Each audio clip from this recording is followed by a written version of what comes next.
Caríssimos irmãos e irmãs, celebramos hoje então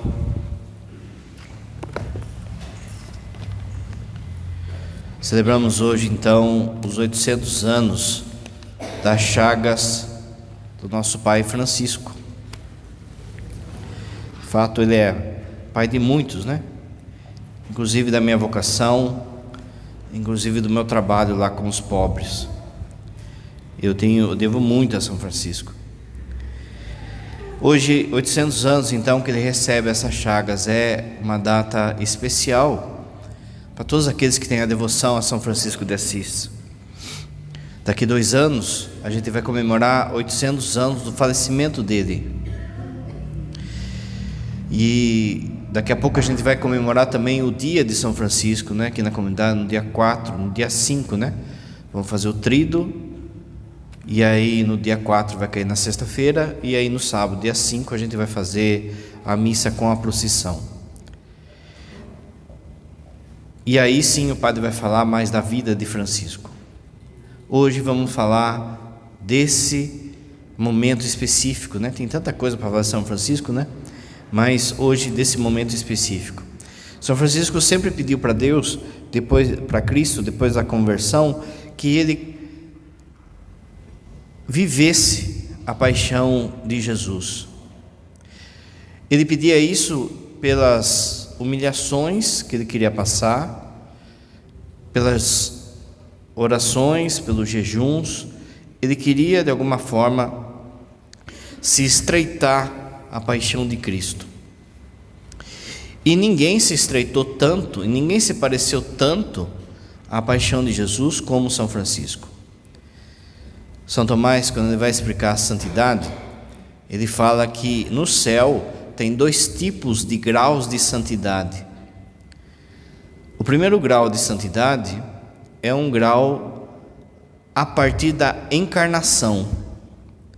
Ele vai dizer que conforme os santos rodearam a encarnação de Jesus, participaram do mistério da vida de Jesus, esses santos no céu são os maiores. E aí vem então a Virgem Maria, São José, os apóstolos. Você viu na primeira leitura falando, né? Primeiro vem os apóstolos, depois vem os outros. Por quê? Porque eles rodearam a encarnação do Verbo, eles participaram. Maria Madalena, aquele povo que de alguma forma acabou ajudando Jesus a cumprir sua missão. E São Tomás fala que existe um segundo tipo de santidade no céu, de grau de santidade, que são aqueles que conseguiram, pelas virtudes, pela santidade de vida, por se parecerem com Jesus. No fundo, a santificação é isso. A santificação é uma cristificação. Você vai acolhendo o Espírito Santo na sua vida, que vai te santificando, que vai te cristificando, para que cada vez mais você se assemelhe à pessoa de Jesus e seja uma oferta agradável ao Pai. Esse é o processo de santificação, de cristificação. O padre sempre fala, não é? Quando foi fazer o processo de canonização de Dom Bosco, de São João Bosco, o médico escreveu na carta, né? Eu olhava para ele e via Jesus. Assim é um caminho de um santo. Porém, nesse segundo modo de santidade que o padre disse, de virtudes, de cristificar-se, de se assemelhar a Jesus, ninguém foi maior do que São Francisco. Tanto é assim que a gente chama São Francisco de Pai Seráfico. Hoje a gente vai ver também o porquê desse nome de Serafim. Serafim é o mais alto grau dos anjos. Quando a gente chama ele então de Pai Seráfico, a gente está dizendo que o amor dele O amor que ele tinha por Jesus era o amor que tem um serafim, que é o mais alto grau de anjo que existe. Ele aqui na terra já teve um amor desse. Não é que ele tem lá, ele teve aqui na terra já. Existe uma tradição dos franciscanos de dizer que o lugar, o trono ou o lugar reservado para Lúcifer no céu foi dado a São Francisco de Assis. Aquilo que Lúcifer perdeu por orgulho, São Francisco ganhou na humildade, no amor a Jesus Cristo. No dia de São Francisco o padre vai falar, não é? Hoje em dia transformaram São Francisco num hippie, um tipo de hippie que está preocupado com a natureza. Mas o grande amor de São Francisco era a pessoa de Jesus. Ele era um apaixonado à pessoa de Jesus e rezava constantemente para que Jesus o fizesse parecido com ele, para que ele vivesse o mistério de Jesus na sua vida. Por consequência, se ele ama primeiro Jesus, o maior amor de Jesus era a Eucaristia, que é Jesus. Esse amor à Eucaristia aí se derramava no amor à Virgem Maria, no amor à igreja. É outra coisa que a turma esquece de falar de Francisco, o amor que ele tinha pelo Papa, pela igreja, e que se derrama daí sim no pobre e na natureza. Mas hoje a turma esquece de tudo isso e parece só que ele é um revolucionário, ou que ele é um tipo de New Age, de nova era, de alguém que está preocupado somente em despoluir a água. Isso é matar quem foi o maior santo da igreja na ordem das virtudes. De forma que ele se assemelha tanto a Jesus, que ele recebe o apelido. Cada santo tem um apelido, não é? Por exemplo, São Tomás é o doutor angélico, Santo Agostinho é o doutor da graça. Qual que é o apelido de Francisco? O outro Cristo na terra. Olha, o outro Cristo na terra. Foi feita uma votação no ano 2000 para descobrir, para personalidades votarem quem seria a personagem que mais impactou o segundo milênio. O primeiro milênio é Jesus. O segundo milênio, na ordem histórica, né? Na ordem humana, porque logo que sempre é Jesus, né? E aí foi colocado filósofo, historiador, descobridor, reis, tudo quanto é gente, papa, santos, e foi eleito São Francisco de Assis, o homem do segundo milênio. Isso foi votado não por cristãos, mas pelo mundo todo, tanto que a figura de Francisco é respeitada pelo mundo todo. O outro Cristo na terra, ele quer viver de modo estreito a paixão de Cristo, um profundo amor à cruz de Cristo. Isso vem assim de encontro àquilo que a gente celebrou no final de semana. Você se lembra que São Pedro, ele fala, na primeira parte do Evangelho, ele fala algo certo, que veio do alto, tu és o Messias. Mas daí quando Jesus fala da cruz, ele escandaliza. E ele se torna um Satanás. Não é que ele estava com o diabo no corpo, é que Satanás significa adversário. Todo aquele que é adversário da cruz de nosso Senhor é um Satanás. São Francisco amava a cruz de Cristo. Foi a cruz dele que falou primeiro com ele lá na capelinha de São Damião, no crucifixo São Damião, aliás. Vai e reconstrói minha igreja. Ele achou que era a capelinha que era para ele reconstruir. É a cruz que fazia com que ele ficasse horas e horas deitado no chão, em formato de cruz. É a cruz que fazia com que ele carregasse uma cruz na sua mão de modo constante, para que ele se lembrasse sempre da paixão de Cristo. Um profundo amor à cruz de Jesus, mas não de modo pietista, né? Que é uma piedade falsa, não de modo supersticioso, mas de modo para querer se configurar a paixão de Jesus. E aí o cara tem que ser bom, gente, porque a hora que fala de cruz para nós, a gente arrepia também, a gente não quer. Ele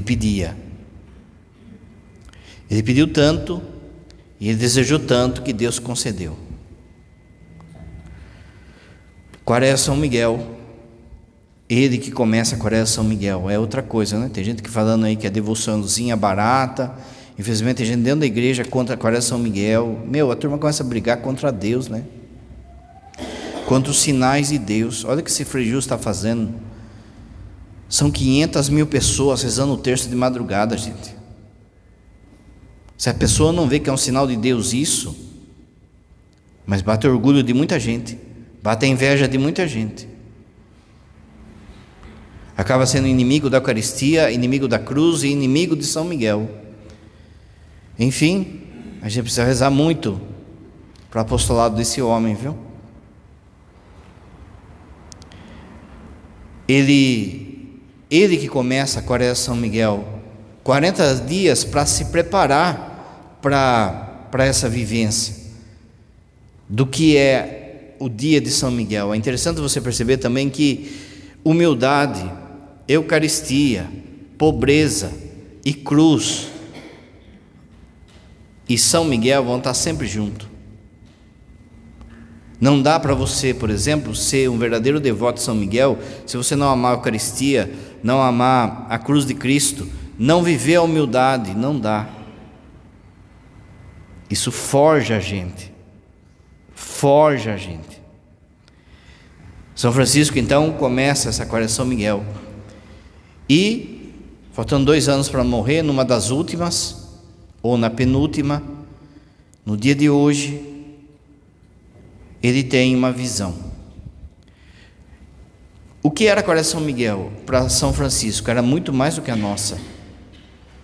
Ele se retirava, ninguém podia falar com ele, ele ficava fazendo jejum, vivendo em oração, e toda manhã um frei levava um pãozinho para ele.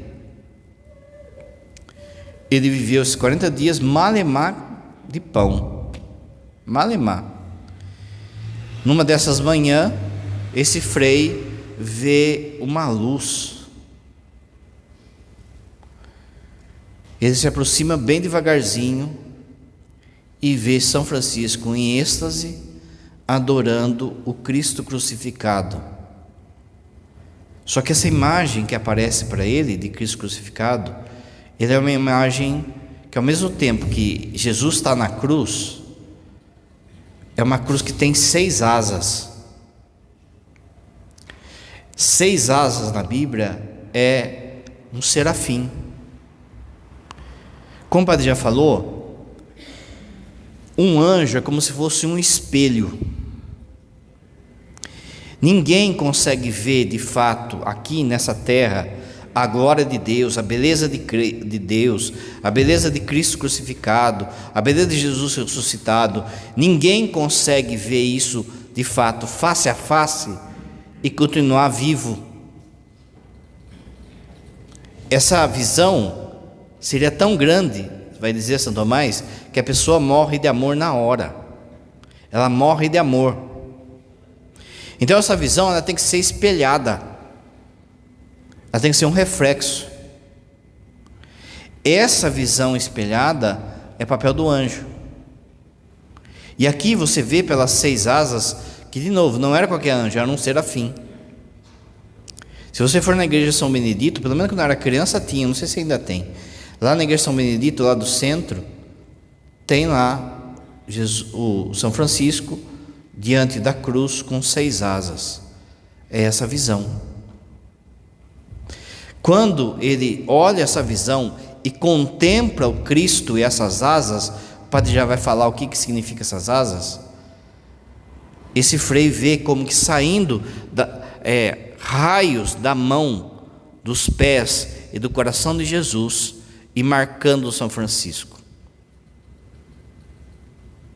O que Francisco viu? O que fez com que ele ficasse marcado?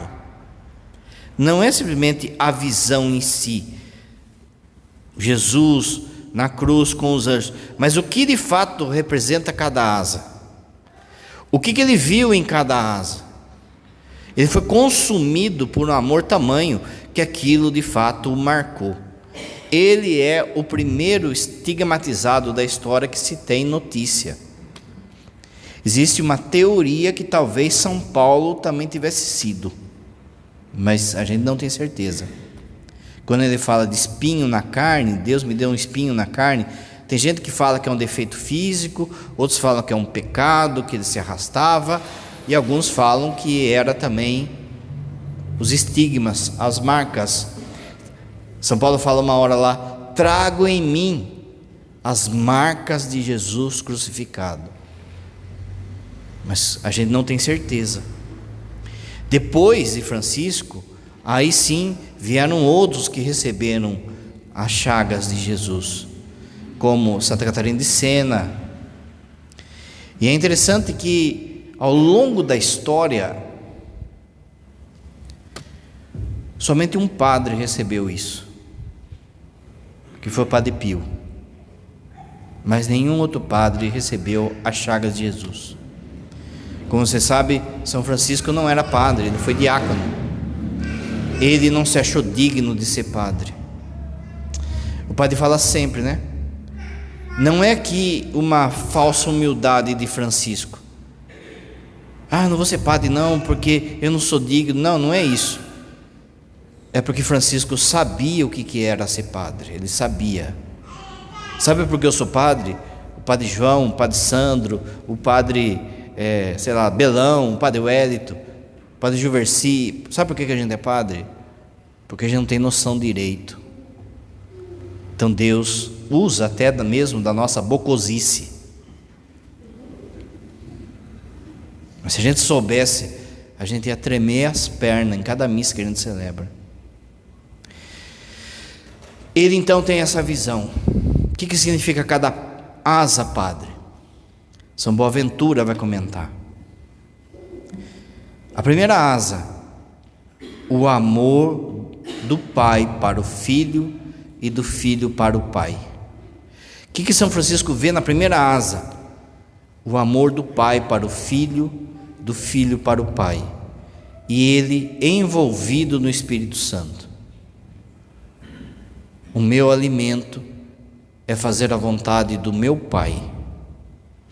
Ele vê então ali que Jesus, ele vem aqui na terra para morrer na cruz, antes de tudo, por amor ao Pai. A segunda asa, ele vê o amor de Cristo por nós. O quanto que Cristo nos ama. É um amor ao Pai, mas é também um amor dedicado a cada um de nós. Ele se vê envolvido por esse amor do Pai, e aí também nos envolve no seu amor. São Francisco vai sair gritando com o crucifixo: o amor não é amado. O amor não é amado. Olha só. Ele nos amou. Ele quis dar a sua vida por cada um de nós em particular. E é isso de fato que vai nos julgar também. A terceira asa é São Francisco, o que ele viu na terceira asa? A encarnação do Verbo. Jesus se fazendo homem. A gente sabe disso, gente, aqui, na cabeça. A gente sabe disso aqui, no coração, com sentimentos. Mas São Francisco viu a realidade da coisa. o que é um Deus se rebaixar e se fazer homem.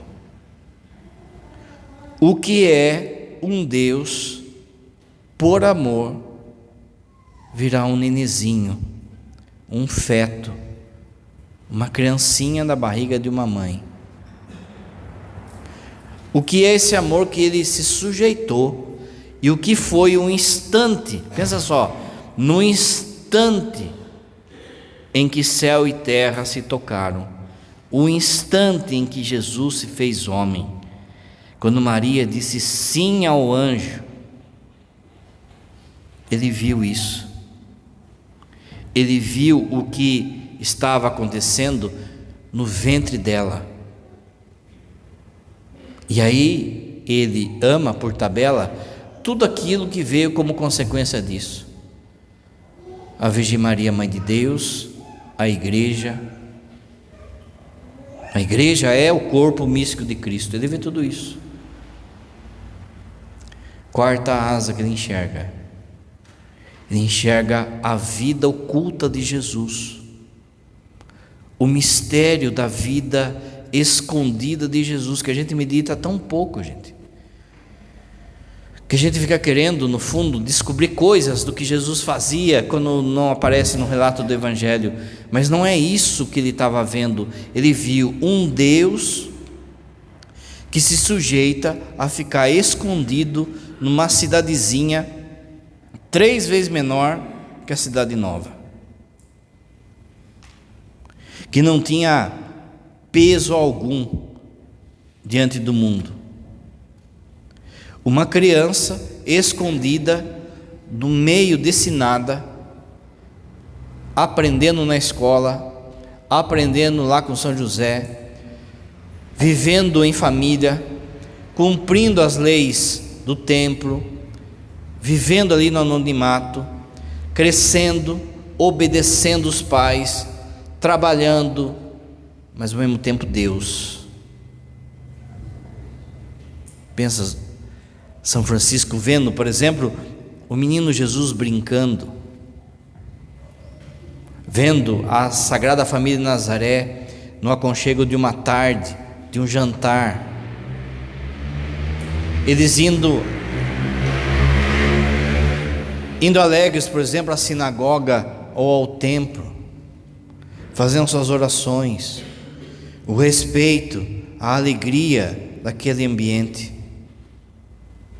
Ele viu a dor que causou no coração de Jesus quando Deus levou José,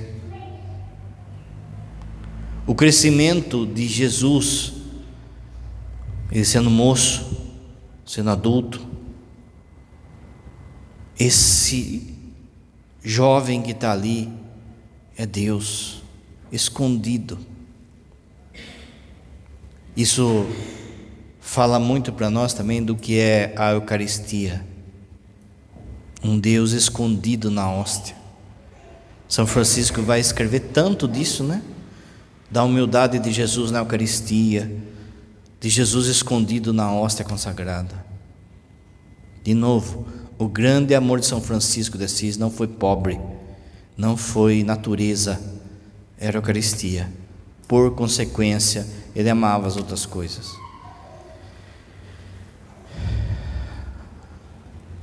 A quinta asa, a vida pública de Jesus.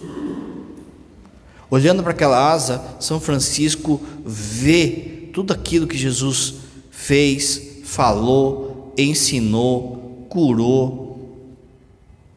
Pensa só, o que foi essa visão? O debate com os fariseus, a inteligência de Jesus, a autoridade de Jesus. Você viu essa passagem de hoje? Ele viu. Ele mandou parar essa procissão de gente morta, de gente chorando. Ele viu o sofrimento dessa mulher, era viúva. O texto faz questão de falar que era o único filho. Ele manda parar, para. Levanta, menino. Ele viu toda essa autoridade de Jesus em cada milagre, em cada pessoa que tocou nele, que falou com ele. a última asa, a sexta asa, e aí sim, né? O coração dele transborda, é a asa da cruz. Ele enxerga ali toda a dor de Jesus, mas ao mesmo tempo todo o amor que Jesus tem por ele, todo o amor que Jesus tem por cada um de nós. Aquilo que o Padre sempre fala, gente, a cruz, ela está na igreja, no altar, do lado do altar, na parede do presbitério, não é para a gente lembrar simplesmente de dor, ela está para a gente lembrar o quanto que Ele nos amou, é um sinal do amor dEle por nós. Olha o que Ele foi capaz de fazer, olha quanta dor Ele aceitou por amor a nós, é um sinal do seu amor por nós. Para de acreditar em protestante, para de acreditar em filminho aí de exorcista, achando que a cruz é quase que se fosse um amuleto, como se fosse algo supersticioso. Por que o demônio foge da cruz, gente? Porque é o sinal de amor dele por nós. O demônio olha para aquilo e morre de raiva, de medo, e foge, porque ele lembra o quanto que Jesus nos amou. Por isso que São Paulo vai falar que é sinal da nossa vitória. Aquilo que é escândalo para o mundo, a cruz de Cristo é sinal da nossa sabedoria, é sinal da nossa salvação, é sinal do amor de Cristo por nós. Domingo, você viu Jesus repreendendo aqueles que são inimigos da cruz. Não existe cristianismo sem cruz. Porque Jesus ressuscitou, então vocês ficam aí adorando um homem morto, um homem pregado na cruz. Não entendeu nada que está falando isso aí. A ressurreição é uma marca da sua vitória, tanto que nas 6 asas, veja, não fala de ressurreição. Não fala da ressurreição, por quê? Porque a ressurreição não é importante? Mas só que para chegar na ressurreição tem que passar pelo mistério da cruz. Quem quiser me seguir, tome a sua cruz. Foi o que Jesus falou domingo. A ressurreição é a marca da sua vitória, do seu amor por nós, um amor que venceu a morte também. Mas repara, lembra que o padre falou? O que São Francisco rezava? Jesus, faz-me parecido convosco, faz-me semelhante a vós, pela sua cruz. Agora no céu, ele está parecido a Cristo ressuscitado.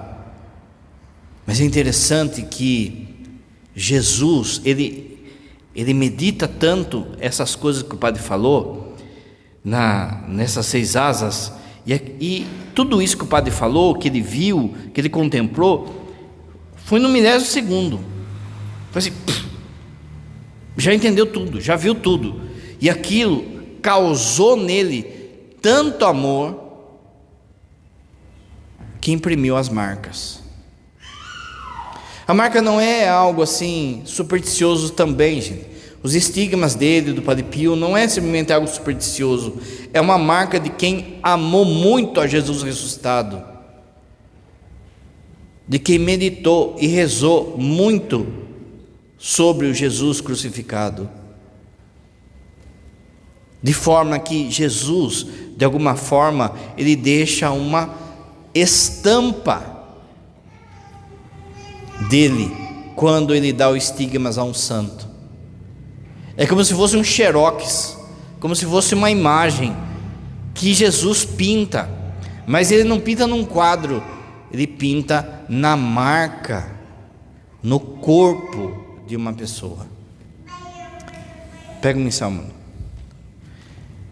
Ele deixa para a nossa falta de fé. Olha que foi rezado no Oremos inicial. Ó Deus, que para inflamar os nossos corações, Padre Pio não precisava ver chaga, ter chaga no corpo para acreditar. São Francisco não precisava ter chaga. É para nós, para a gente acreditar. para inflamar os nossos corações com o fogo do vosso amor. Renovastes de modo admirável o sinal da paixão do vosso Filho na carne do seráfico Francisco de Assis. A igreja é demais, gente. Olha que oração é essa. Renovastes de modo admirável os sinais da paixão do vosso Filho na carne do seráfico São Francisco de Assis. Concedei que por sua intercessão, configurados à morte do mesmo Filho, sejamos um dia participantes da sua ressurreição.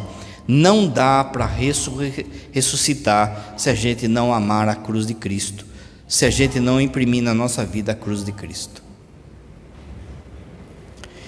Ele recebe esse estigma nos pés, nas mãos e no lado, e ele esconde. Só os mais próximos é que sabem. Esse Frei, ele conta só para os mais próximos. Essa história, tudo isso que o padre falou, já está na primeira biografia de São Francisco. Ele vive 2 anos com essas chagas e vai falecer em 1226, que, como o padre disse, daqui 2 anos nós vamos celebrar 800 anos da morte dele. São Francisco impactou tanto o mundo que 2 anos depois ele era santo.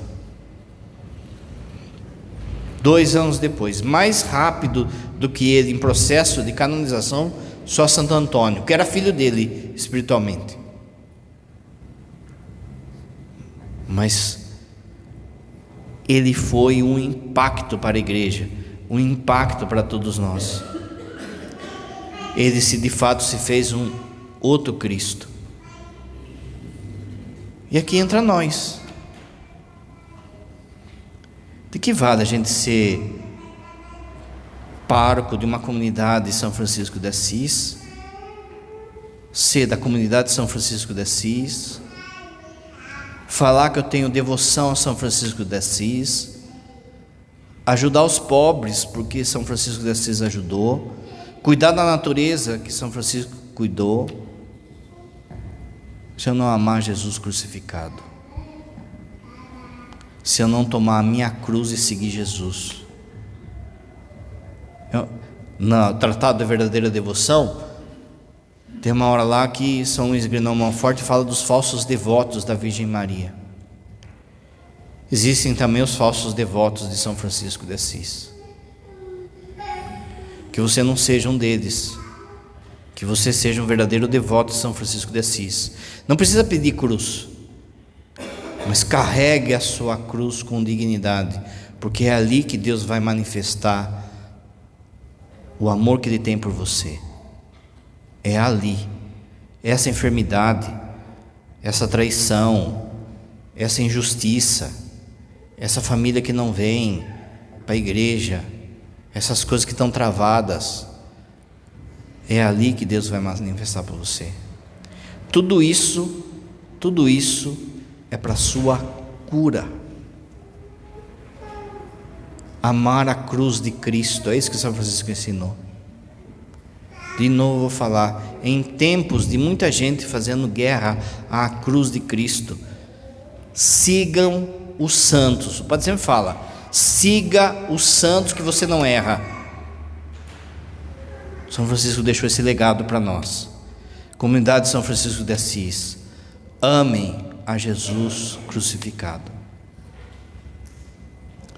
Canos oferendas.